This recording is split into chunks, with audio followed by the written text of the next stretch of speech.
তো hello viewers, আসসালামু আলাইকুম। কেমন আছেন সবাই? আশা করি সবাই ভালো আছেন। তো ভিউয়ার্স, আজকে আমি আপনাদেরকে দেখাবো যে কিভাবে অ্যাডোবি ফটোশপে বাংলা লেখার যে প্রবলেমটা হয়, যেমন এই দেখেন FACEBOOK ফেসবুক। যেমন এই দেখেন এটা বানান কেমন হয়ে গেছে। এই লেখাটা আপনারা কিভাবে এই প্রবলেমটা আপনারা কিভাবে সলভ করবেন। তো বেশি কিছু করতে হবে না। জাস্ট আপনাদেরকে একটা সেটিংস অন করতে হবে। এই সেটিংসটা অন করলে আপনাদের এই লেখাটা, এই প্রবলেমটা আর হবে না। তো এই সেটিংসটা করার জন্য আপনারা প্রথমে এডিটে যাবেন। এডিটে যাওয়ার পর দেখেন প্রিফারেন্স লেখা আছে একদম শেষে, এখানে আসবেন। আসার পর দেখেন টাইপ লেখা আছে, টাইপে যাবেন। টাইপে যাওয়ার পর এই যে দেখেন, এই যে এই অপশনটা, এই অপশনটা টিক দিবেন। দেওয়ার পর এই দেখেন ওকে করে দিবেন। ওকে করে দেওয়ার পর আপনারা এটা রিসেট দিতে হবে। তো রিসেট দেওয়ার জন্য কি করবেন, আপনারা এটা এখান থেকে বের হয়ে যাবেন। একদম বের হয়ে যাবেন। বের হয়ে যাওয়ার পর আবার এখানে নতুন করে ঢুকবেন। নতুন করে ঢোকার পর এখন দেখবেন ম্যাজিক। আর ওই প্রবলেমটা আর হবে না।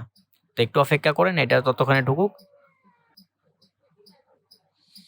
তো ভিউয়ার্স, রিসেট দেওয়ার পর আমি ঢুকলাম। এখন দেখেন ওই প্রবলেমটা আর হবে না। এই দেখেন F A O sorry viewers, এটা আগে বাংলা সিলেক্ট করে নেই। এই দেখেন FACEBOOK। এই দেখেন ভিউয়ার্স, এখন এই বাংলা লেখার যে প্রবলেমটা ছিল এখন সলভ হয়ে গেছে। তো ভিউয়ার্স, এই ছিল ভিডিওটি ভালো লেগে থাকলে আমার চ্যানেলে নতুন হলে চ্যানেলটি সাবস্ক্রাইব করবেন। তো সবাই ভালো থাকবেন। আল্লাহ হাফেজ।